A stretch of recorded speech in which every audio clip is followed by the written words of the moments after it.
Commander Olivia Wright stood on the bridge of the Earthship Defiance. The large viewing window showed countless stars. The ship moved slowly through space, far from Earth. This area was quiet. Nothing unusual ever happened here. That was about to change. "Commander, I am picking up a signal," said Communications Officer Lisa Brown. Her face showed surprise as she touched her earpiece. "It's not one of ours." Olivia walked over to Lisa's station. The bridge crew became quiet. First contact with alien life was no longer theoretical. Humanity had met 3 other species in the past 30 years. But those meetings were planned. This was different. "Let me hear it," Olivia said. Lisa pressed several buttons on her screen. A strange sound filled the bridge. It was like nothing they had heard before.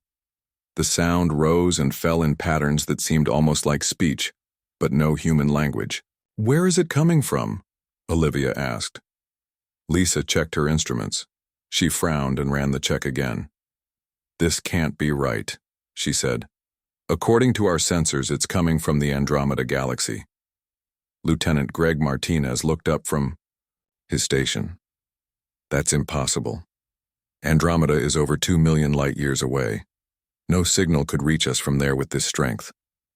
Olivia tapped her fingers on the console. "Unless they have technology far beyond ours." "Should we answer it?" asked Lisa. "Not yet," Olivia replied. "Run it through the translation program first.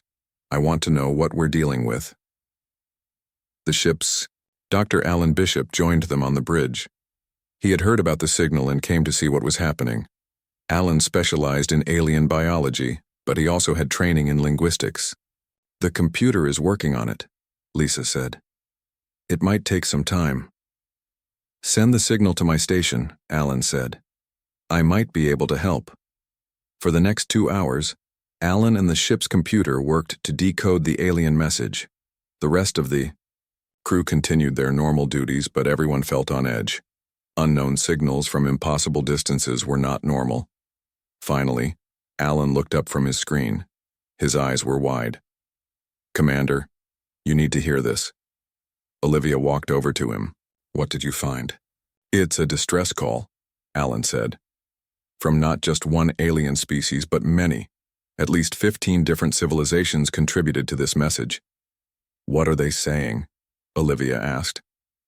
Alan pressed a button, and a computerized voice spoke through the ship's speakers. "To any civilization who receives this, we face extinction. A cosmic entity we call the Void Harbinger moves through our galaxy, consuming everything in its path.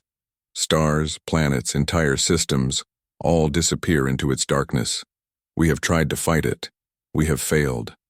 Many civilizations in our galaxy refuse to work together against this threat. Old hatreds and fears prevent unity. We reach beyond our galaxy in desperate hope. If you receive this message and choose to help, use the included specifications to build a quantum communication device. It will allow us to speak across the vast distance between us." Silence fell on the bridge when the message ended. Olivia looked at the faces of her crew. They showed shock, fear, and confusion. "There's more," Alan said. "Technical information for building something they call a quantum entanglement communicator. According to this, it would allow instant communication between galaxies. That's technology we've only dreamed about." "Could we build it?" Olivia asked. Alan nodded slowly. "I think so. With help from Earth's best scientists, yes." "Why would they reach out to us?" asked Greg. "We're barely a century into space travel. There must be older, more advanced civilizations closer to them."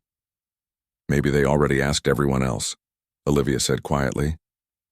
The thought hung in the air, heavy with meaning. Lisa spoke up. "Commander, I should send this to Earth Command immediately." "Do it," Olivia said. "Priority 1 message. Include everything we've learned." While Lisa prepared the message, Olivia walked to the viewing window. She looked out at the stars, knowing that somewhere, impossibly far away, people she had never met were facing the end of everything they knew. And for some reason, their last hope had reached across that impossible distance to find humanity.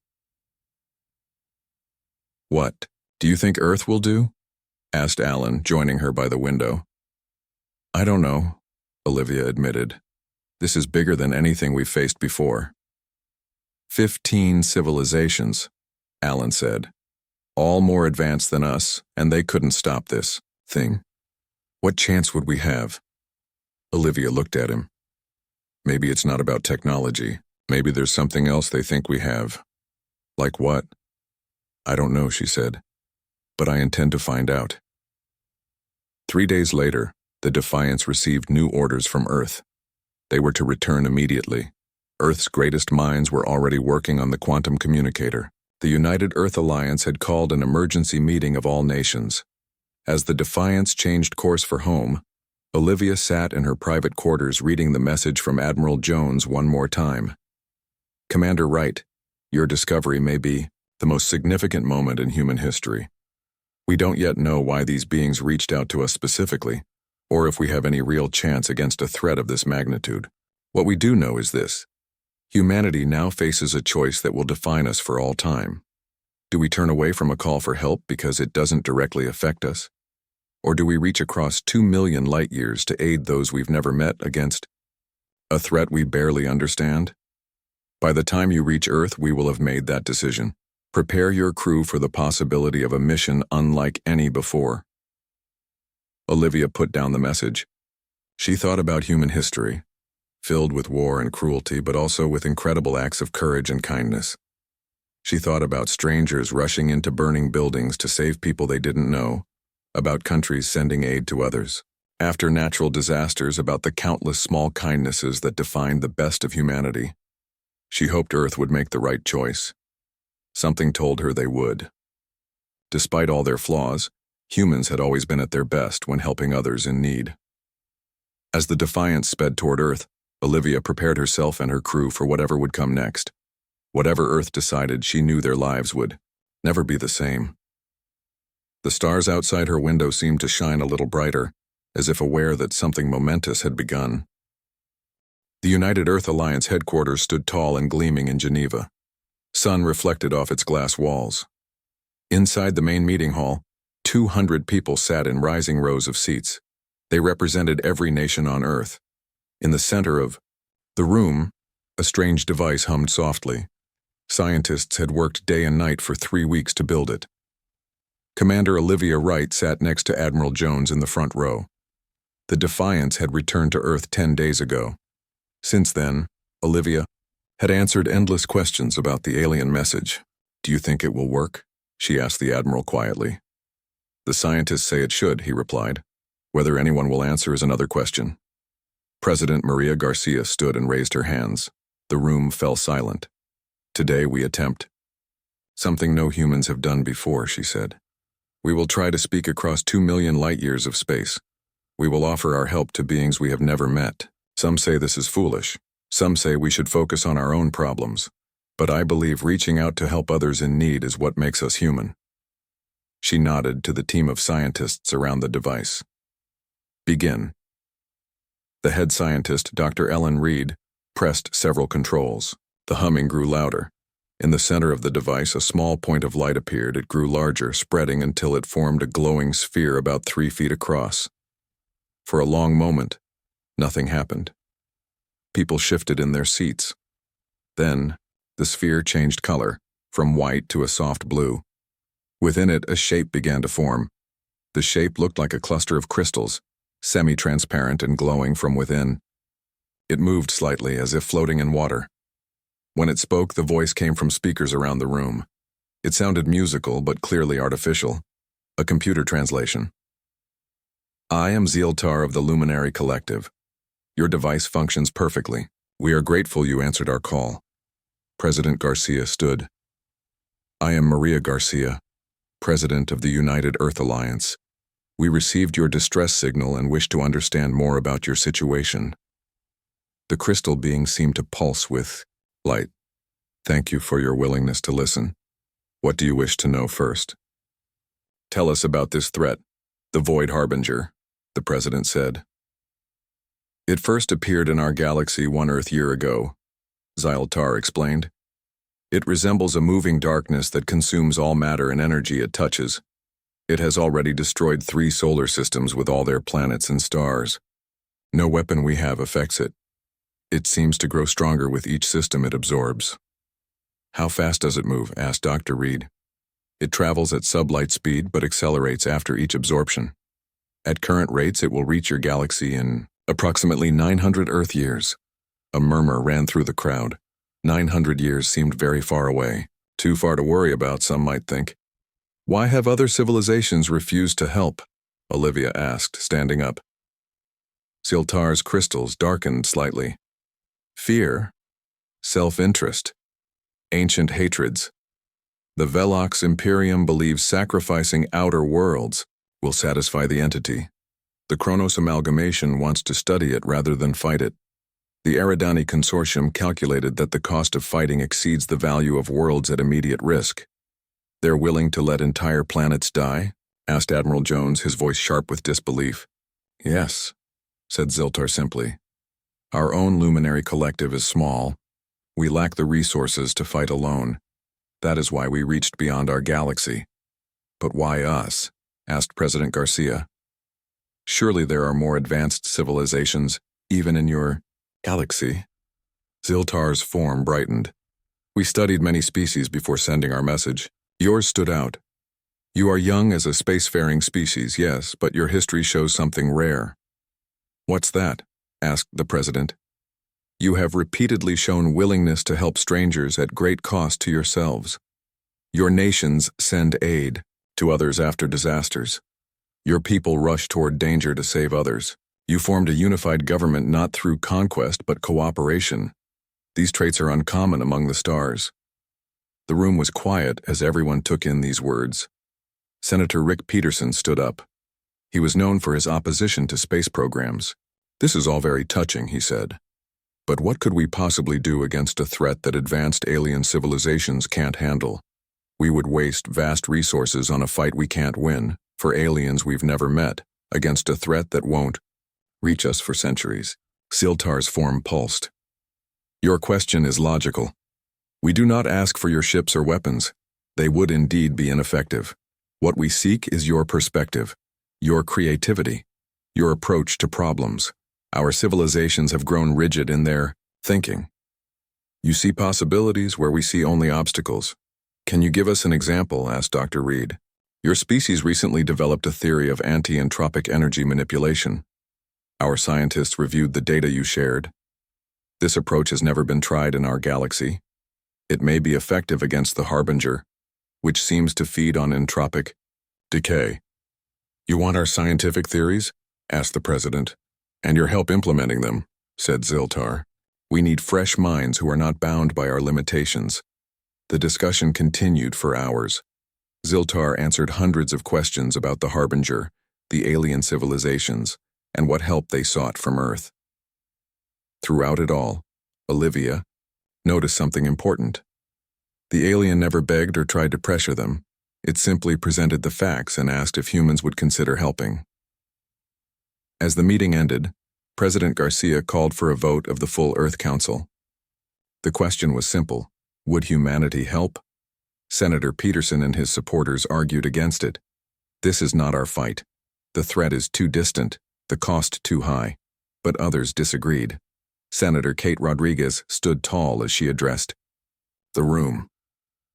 Throughout our history, humans have often faced choices between self-interest and helping others. Today, we face such a choice on a galactic scale. Yes, this threat is far away in both distance and time. Yes, we risk much by helping. But if we turn away, what does that say about us? Are we any better than the civilizations who refuse to help their neighbors? I say we are. I say humanity's greatest strength has always been our willingness to stand together against darkness to help those who cannot help themselves. The vote was taken. The result appeared on the large screen at the front of the room. 189 in favor, 11 against. President Garcia turned to Ziltar's glowing form. The people of Earth have decided. We will help you. The crystalline being seemed to shine brighter. Thank you. This day will be remembered in the history of 2 galaxies. As the meeting broke up, Olivia approached Admiral Jones. What happens now? She asked. Now, he said, we start planning the biggest mission humanity has ever attempted. And Commander Wright, I believe you just volunteered to lead it. Olivia smiled. Whatever came next would be challenging and dangerous. But for the first time, in weeks, she felt a sense of purpose. Humanity had chosen to help.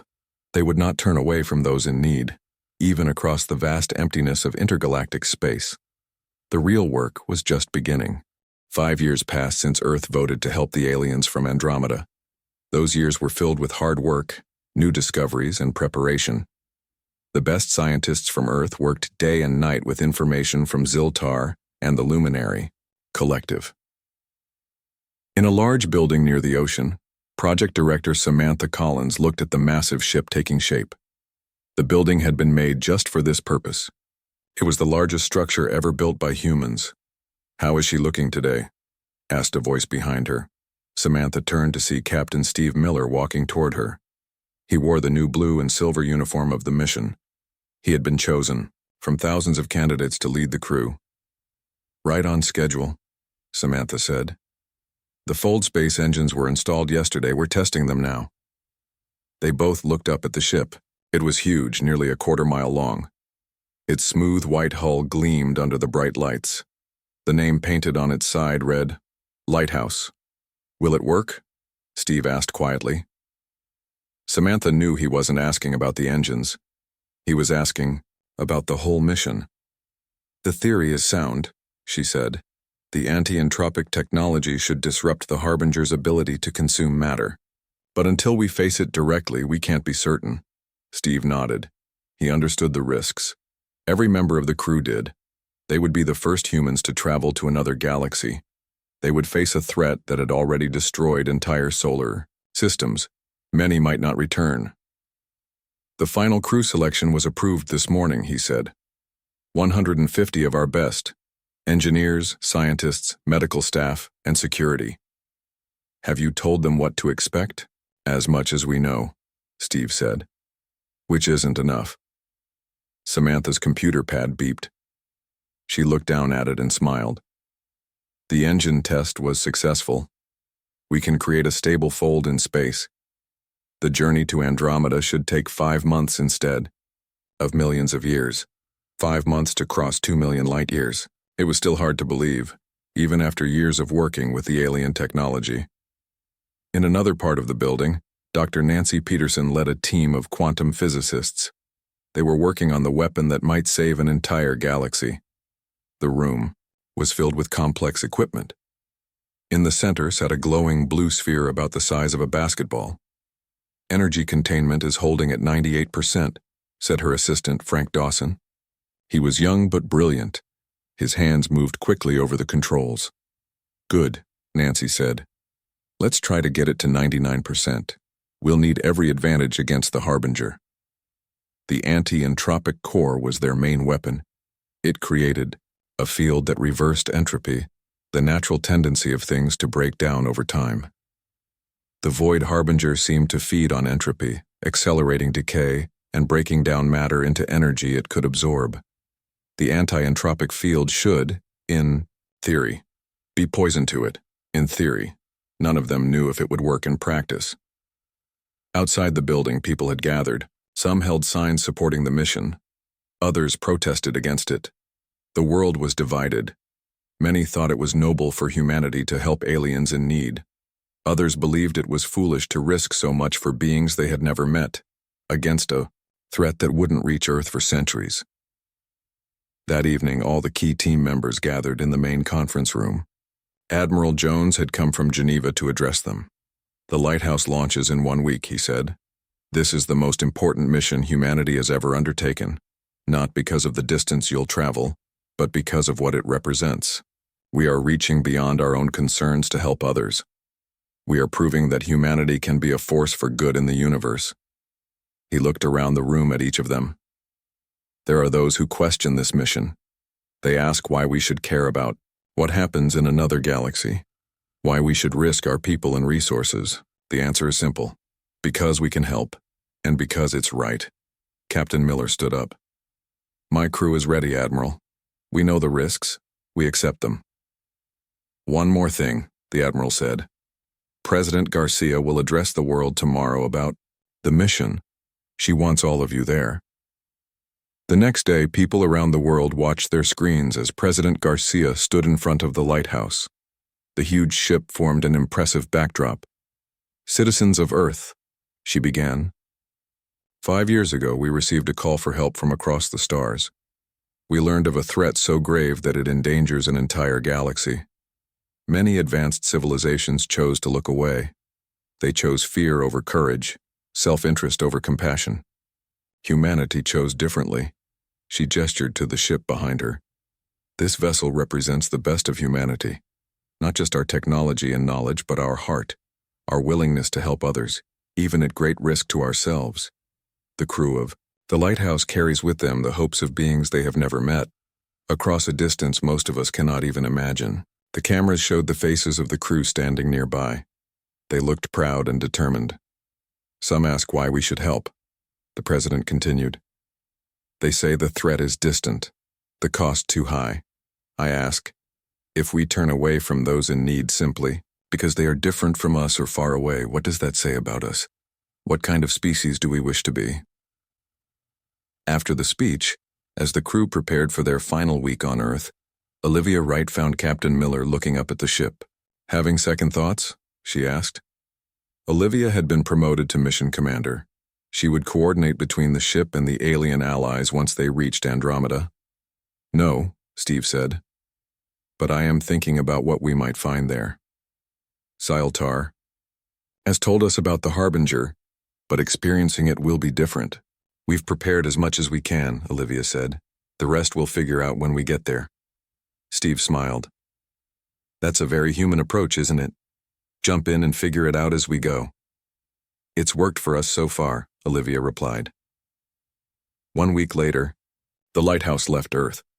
Millions watched as the massive ship rose into the sky, its engines glowing bright blue. It reached orbit, then moved beyond the moon. At the edge of the solar system, it activated its fold space engines. For a brief moment, the ship seemed to stretch and bend. Then it vanished. The journey to Andromeda had begun. On Earth, people returned to their daily lives. But something had changed. For the first time, humanity had reached beyond their own concerns to help others across an impossible distance. Whatever happened next, that choice would define them for generations to come. The journey to Andromeda took 5 months. Inside the lighthouse, the crew trained, studied, and prepared. They practiced using the anti-entropic weapons. They learned everything they could about the Void Harbinger from the data Ziltar had sent. Captain Steve Miller sat in his private quarters reviewing reports. The fold space engines were working perfectly. According to their calculations, they would reach Andromeda in 3 days. A knock came at his door. "Come in," he called. Dr. Nancy Peterson entered. She looked tired. Her team had been working non-stop to improve the anti-entropic core. "You should get some rest," Steve told her. "Soon," she promised. "I wanted to show you our latest test results first." She placed a small device on his desk. It projected a 3D image in the air. The image showed a simulation of the anti-entropic field meeting a black, swirling mass that represented the Harbinger. "We've improved the field strength by 30%, Nancy explained. "But I'm still concerned about the range. We'll need to get very close to the Harbinger for this to work." "How close?" Steve asked. Nancy hesitated. "Within 1,000 miles. Steve nodded slowly. That was close. Too close for comfort. The Harbinger had destroyed everything that approached it so far. "We'll make it work," he said. 3 days later, alarms sounded throughout the ship. The crew rushed to their stations. On the bridge, Steve watched the main screen as reality seemed to bend around them. The fold space engines hummed loudly. "Exiting fold space in 10 seconds, announced Lieutenant Heather Jackson from the pilot station. "All stations, prepare for arrival," Steve ordered. The ship shuddered. For a moment, everything blurred. Then the view on the screen cleared. The stars looked different here. This was Andromeda. "We've arrived," Heather confirmed. "Position matches the coordinates provided by the Luminary Collective." "Send the signal," Steve ordered. Communications Officer Ben Carter pressed several controls. Signal sent. Now we wait. They didn't wait long. Within minutes, the screen showed several ships approaching. They were unlike anything humans had seen before. Some looked like glowing crystals, similar to Ziltar's appearance. Others resembled silver spheres or long, narrow spikes. "They're hailing us," Ben reported. On screen, Steve ordered. The familiar crystalline form of Ziltar appeared on the main screen. "Captain Miller, you have arrived as promised. We welcome you to Andromeda." "Thank you, Ziltar," Steve replied. "We've brought the technology we discussed. We're ready to help." "We must act quickly," Ziltar said. "The situation has worsened since our last communication. The Harbinger has consumed 7 more systems. It grows stronger with each absorption." "How many ships do we have to fight it?" asked Commander Olivia Wright. 23 vessels from the Luminary Collective," Ziltar answered. 5 from the Nexus Harmony, 3 from the Star Wanderers, a few other individual ships. Not nearly enough. "What about the Velox Imperium?" Olivia asked. "Or the Kronos Amalgamation, have they changed their minds?" "No," said Ziltar. "They maintain their positions, they will not help." Steve looked around at his crew. They had known the situation would be difficult, but hearing it confirmed was sobering. "We need to see the Harbinger for ourselves," Steve said. "Can you take us to where it was last detected?" "Yes, but we must maintain a safe distance," Ziltar warned. "Follow our ships." The alien vessels turned and moved away. The lighthouse followed. They traveled for 6 hours at high speed. Finally, they approached a star system with 3 planets. "The Harbinger is expected to reach this system in 2 days," Ziltar explained.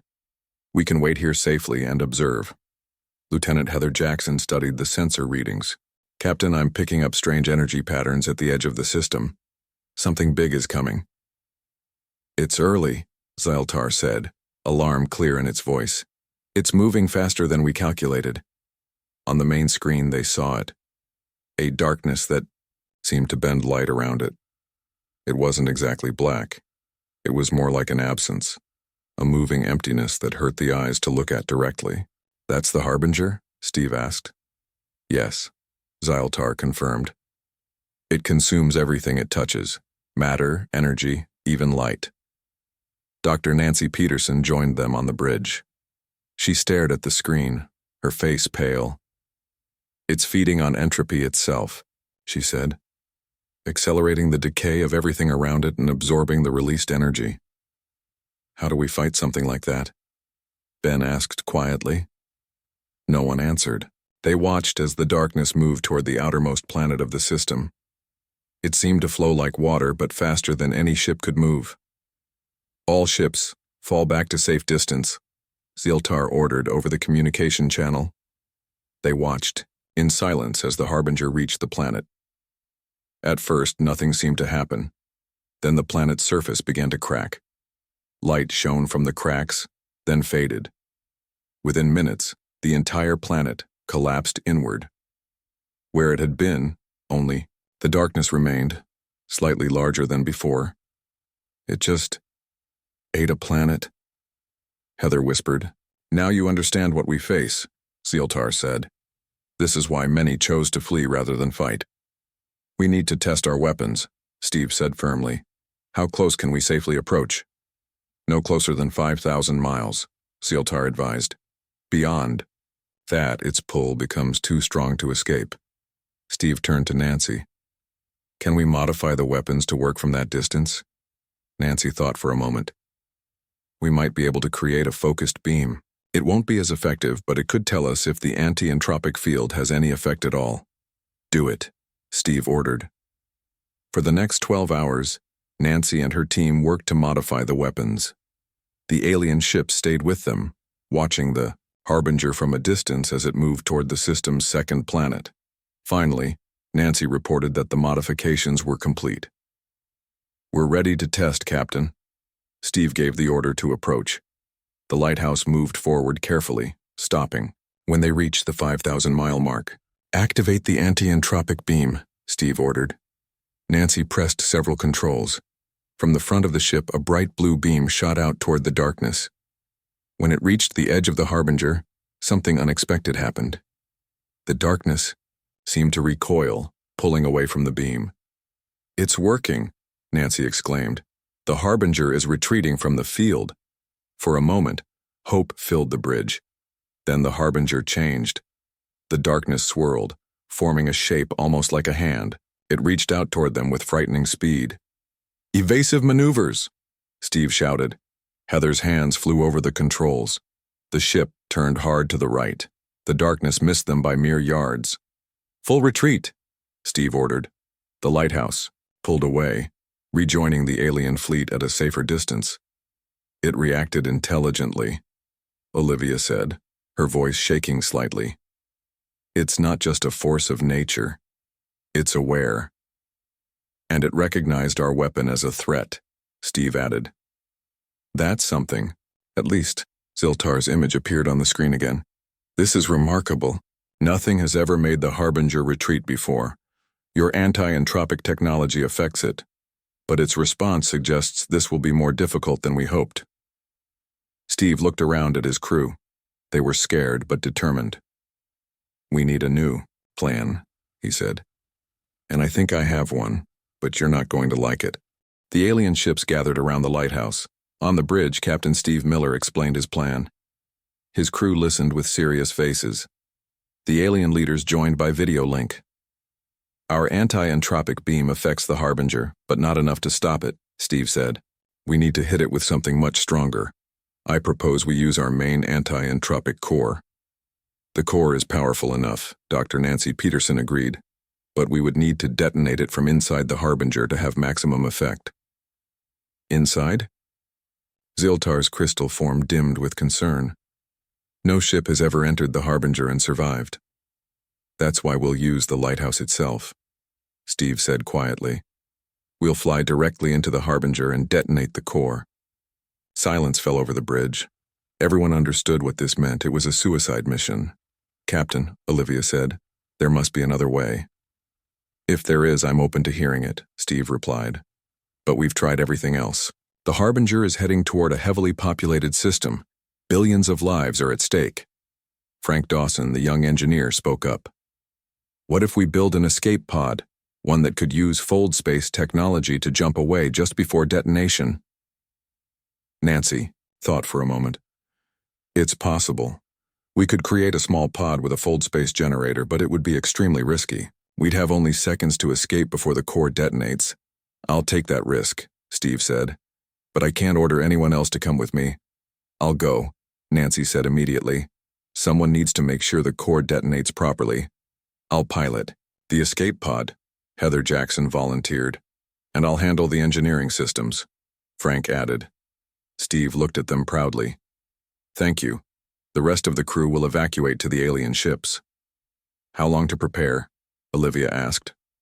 24 hours, Nancy answered. "We need to modify the core for remote detonation and build the escape pod." News of the plan spread quickly among the alien ships. Something unexpected began to happen. More ships arrived. First came 3 vessels from the Kronos amalgamation, the civilization that had wanted to study the Harbinger rather than fight it. "We have been monitoring your efforts," said their leader, a being made of swirling gas inside a mechanical suit. "Your willingness to sacrifice for others has affected us. We bring sensor technology that may help track the Harbinger's movements." Next came a small scout ship from the Velox Imperium, the powerful civilization that had refused to help. "I'm not authorized to offer assistance," the Velox commander said. "But I could not stand by and watch your sacrifice without bearing witness. Your species has courage we had not expected."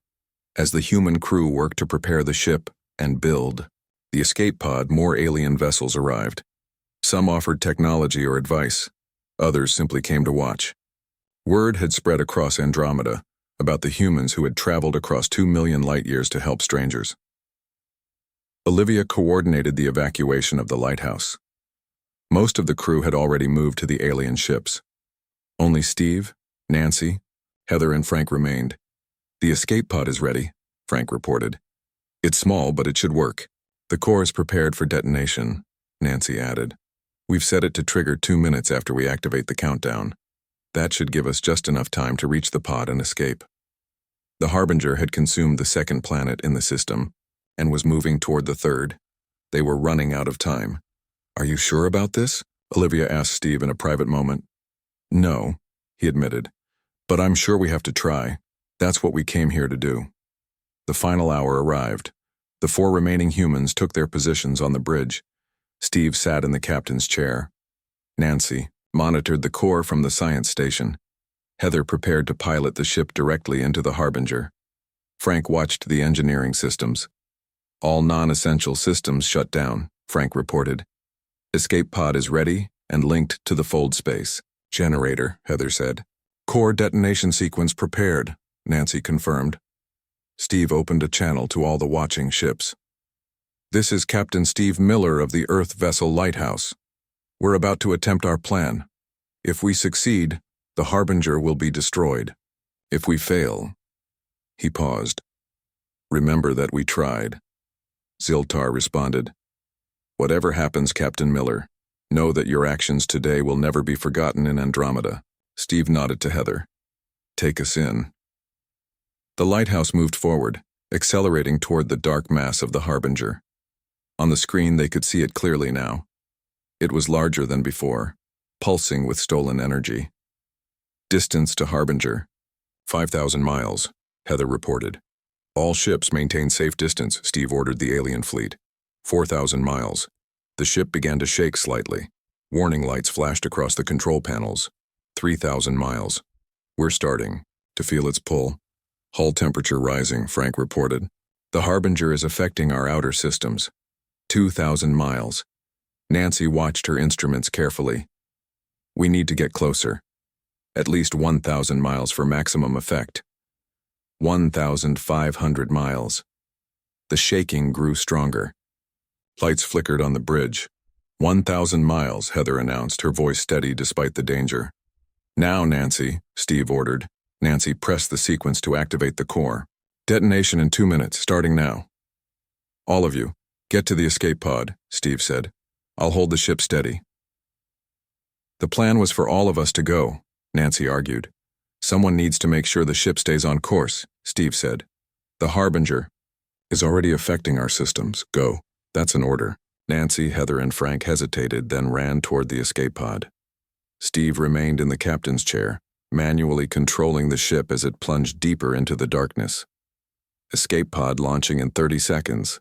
Heather's voice came over the comm. Steve watched the darkness envelop the front of the ship. Systems were failing around him. The ship groaned under the strain. "Good luck," he said quietly. The escape pod detached from the lighthouse. Heather piloted it away from the ship as Nancy and Frank prepared the fold space jump. "Activating fold space now," Nancy reported. Just as the darkness began to reach the escape pod, it vanished in a flash of light, jumping safely away. Inside the lighthouse, Steve watched the countdown reach 0. He smiled as the anti-entropic core detonated. A blinding flash of light spread outward from where the lighthouse had been. The anti-entropic energy flowed through the Harbinger. Where the energy touched, the darkness dissolved. The effect spread, rapidly, like ripples in a pond. Within moments, the entire Harbinger was gone. Where darkness had been, now there was only empty space and stars. The escape pod reappeared near the alien fleet. Only 3 humans emerged from it. Nancy, Heather, and Frank looked out at where the Harbinger had been. Their faces showed both joy and sorrow. "He did it," Nancy said softly. "Captain Miller saved an entire galaxy." The alien ships surrounded the small escape pod. Ziltar's voice came through the communication system. "Your captain's sacrifice will never be forgotten, nor will the choice your people made to help those you had never met. Today, humanity has shown the best of what intelligent life can be." In the years that followed, the story of the lighthouse spread across 2 galaxies.